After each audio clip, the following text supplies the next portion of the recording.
Crimea era como una fortaleza, inmune a cualquier ataque. Rusia había convertido estos territorios en un baluarte con redes de S-400, Pantsir y Tor. Belbek, Sak, Gacha, Guardeiskoy. Estas ciudades eran refugios para los aviones de guerra rusos y equipo militar crítico. Ahora, a partir del 20 de diciembre, estas bases se han convertido en una trampa mortal de la que los aviones y pilotos rusos deben huir. Belbek era la base de aviones de combate más moderna de Rusia en Crimea. Albergaba Su-27, Su-37, Su-35 e incluso MiG-31. Sin embargo, en solo 72 horas, esta base aérea extremadamente crítica se convirtió en el depósito de chatarra más caro y humillante de la historia de la aviación rusa. El control de Putin sobre Crimea se hizo añicos después de 3 días de infierno. Aviones valorados en millones de dólares ardieron en la pista antes de que pudieran siquiera despegar. Los radares fueron cegados, los sistemas de defensa silenciados y los supuestamente invencibles MiG-31 fueron cazados en sus propios hangares. La ironía es que, en ese mismo momento, Putin estaba pronunciando un discurso histórico de casi 5 horas. Le estaba diciendo a su gente que todo estaba bien, que se establecería una zona de amortiguamiento, que todo, desde Crimea hasta Donetsk, era un derecho histórico de Rusia.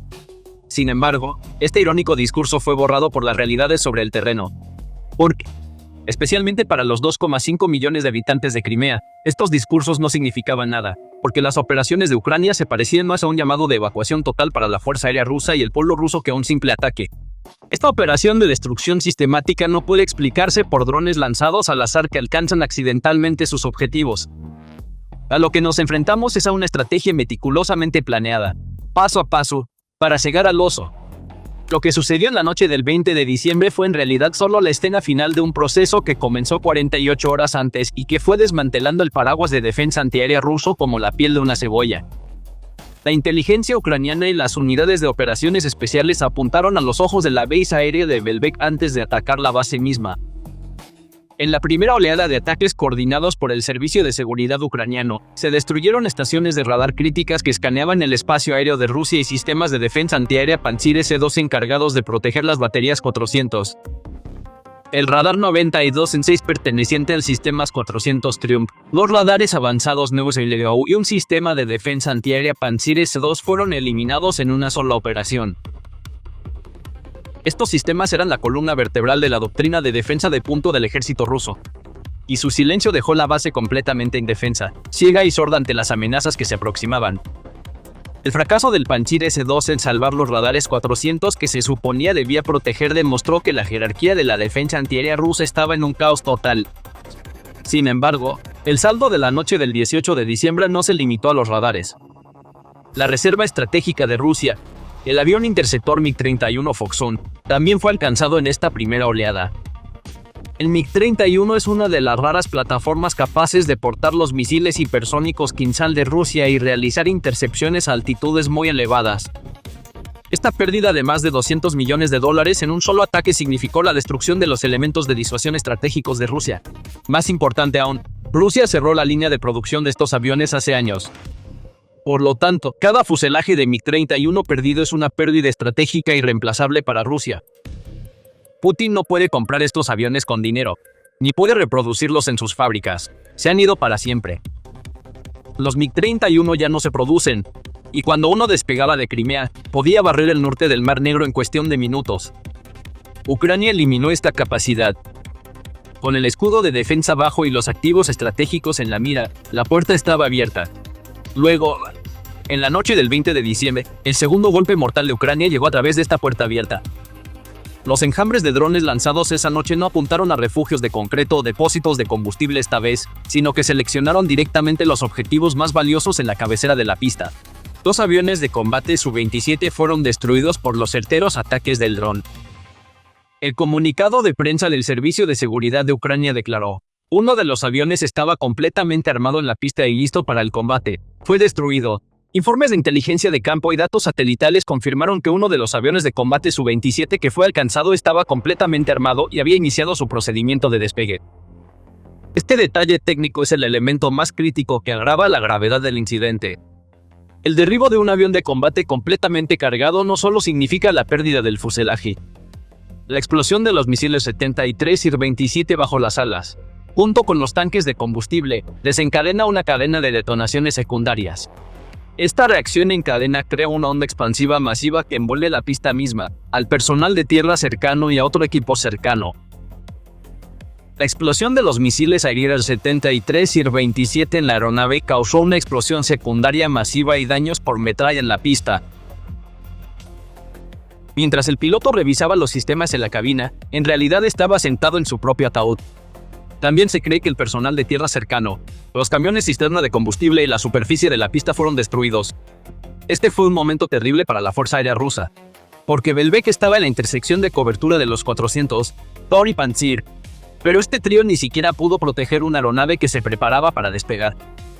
El otro golpe estratégico de esa noche ocurrió en el aeropuerto de Kirovskoye. El Estado Mayor ucraniano también confirmó que el radar 6M2 en el aeropuerto de Kirovskoye fue alcanzado durante la noche. Este no era un radar cualquiera. Eran los ojos que regulaban el tráfico aéreo en el aeropuerto, permitiendo a los pilotos despegar y aterrizar de forma segura. La destrucción de este radar convirtió a Kirovskoye en no más que un conjunto de pistas. Un aeropuerto sin radar no es distinto para los pilotos de volar en la oscuridad. El análisis técnico muestra que las municiones utilizadas y el momento del ataque coincidieron con la fase de preparación previa al vuelo, cuando el ejército ruso estaba en su punto más vulnerable. Esta situación demuestra que las capacidades de inteligencia en tiempo real de Ucrania superan incluso los secretos militares más ocultos del Kremlin. Este ataque quirúrgico, llevado a cabo mientras el personal de tierra ruso reabastecía de combustible las aeronaves o cargaba municiones, ha socavado fundamentalmente la doctrina de defensa aérea rusa. El fracaso de la red de defensa aérea, IAD, en Crimea para detectar los drones ucranianos ha demostrado una vez más al mundo cuán indefensos son los sistemas 400 de miles de millones de dólares contra objetivos modernos de baja firma de radar que vuelan a bajas altitudes. La base aérea de Belbek ya no es un centro de proyección de poder, es un cementerio para la Fuerza Aérea Rusa. Sin embargo, esta destrucción secuencial no puede interpretarse simplemente como la pérdida de aeronaves o radares. Significa que Crimea ha dejado de ser un bastión de seguridad para el ejército ruso y se ha convertido en una zona de objetivo abierto para aeronaves y personal. Con el colapso del escudo aéreo en Crimea y la pérdida de muchas aeronaves, los generales del Kremlin se vieron obligados a enfrentar una decisión imposible: abandonar Crimea para salvar las aeronaves restantes. Los pilotos rusos dejaron Belbek y se dirigieron a Novorossiysk en la parte continental de Rusia. Sin embargo, esta reubicación tuvo consecuencias concretas en términos de costos operativos y efectividad de combate.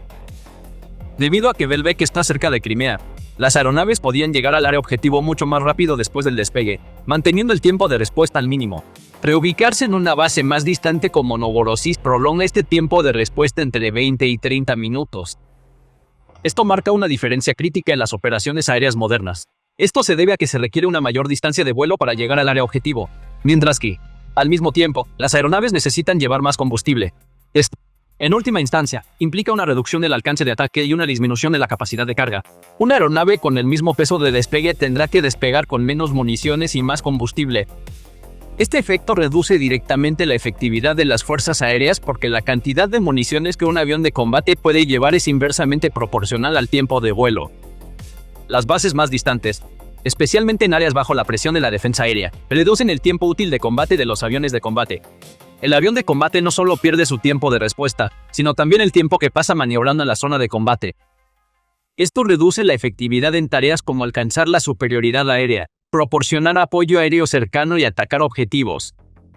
En general, estos cambios reducen la movilidad y la capacidad de ataque de las fuerzas aéreas rusas en aproximadamente un 40%.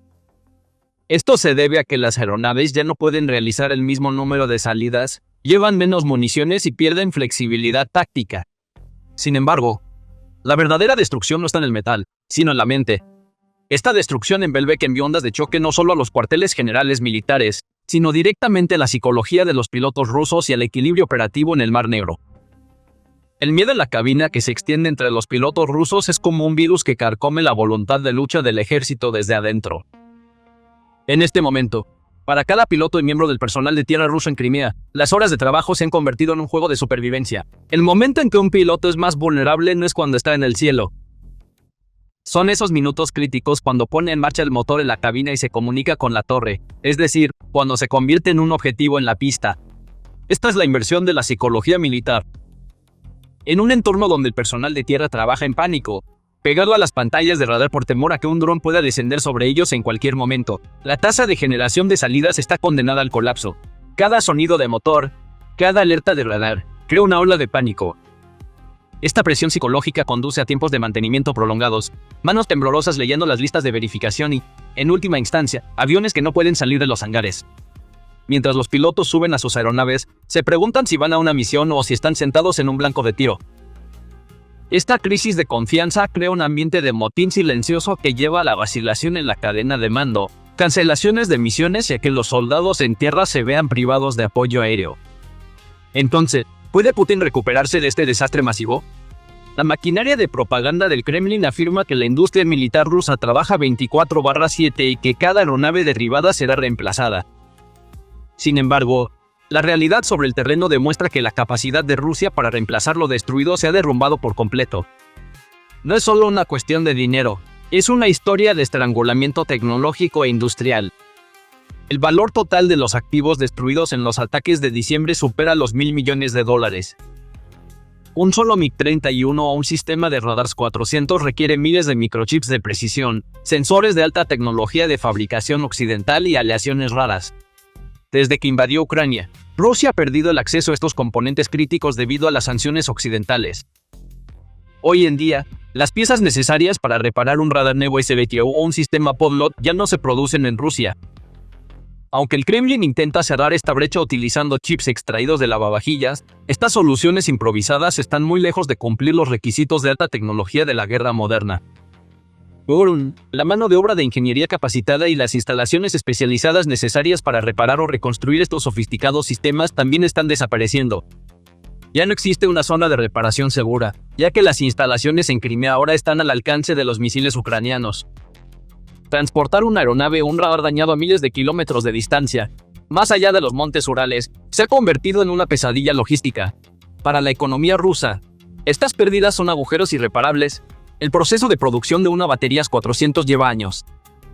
Rusia se enfrenta a un calendario de producción de al menos 3 o 4 años para reemplazar el sistema que Ucrania aniquiló en una sola noche. Sin embargo, la velocidad de ataque de Ucrania es muchas veces superior a la velocidad de producción de Rusia. Esto es matemáticamente imposible. Putin no solo está perdiendo su munición, sino también el futuro tecnológico de su ejército en Crimea. El resultado estratégico más crítico de estos ataques es el principio de igualar el dolor. Recuerden la mañana del 24 de febrero de 2022.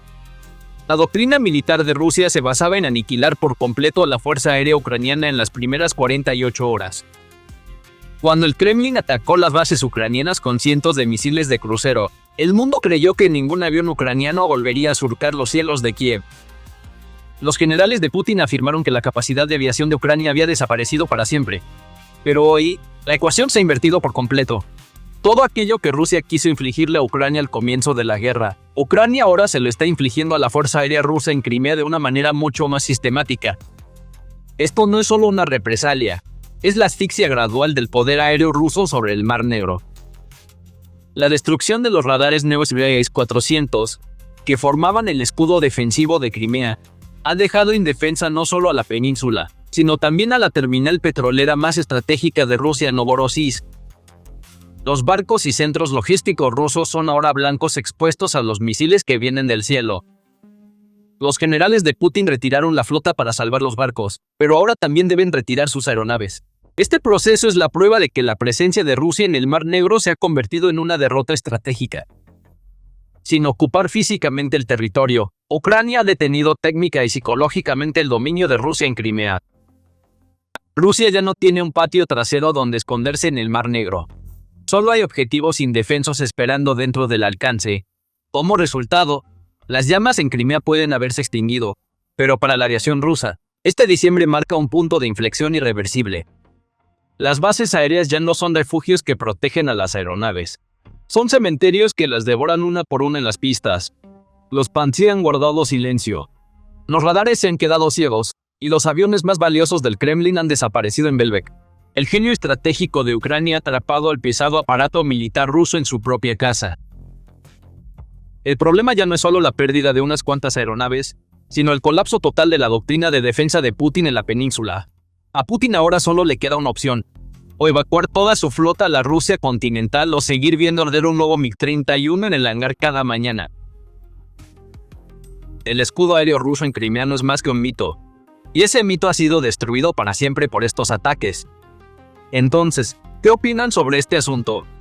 Por favor, compartan sus opiniones en los comentarios. Para mantenerse informados sobre los últimos análisis especiales de PPR Global, suscríbanse y recuerden activar las notificaciones. Gracias por elegir.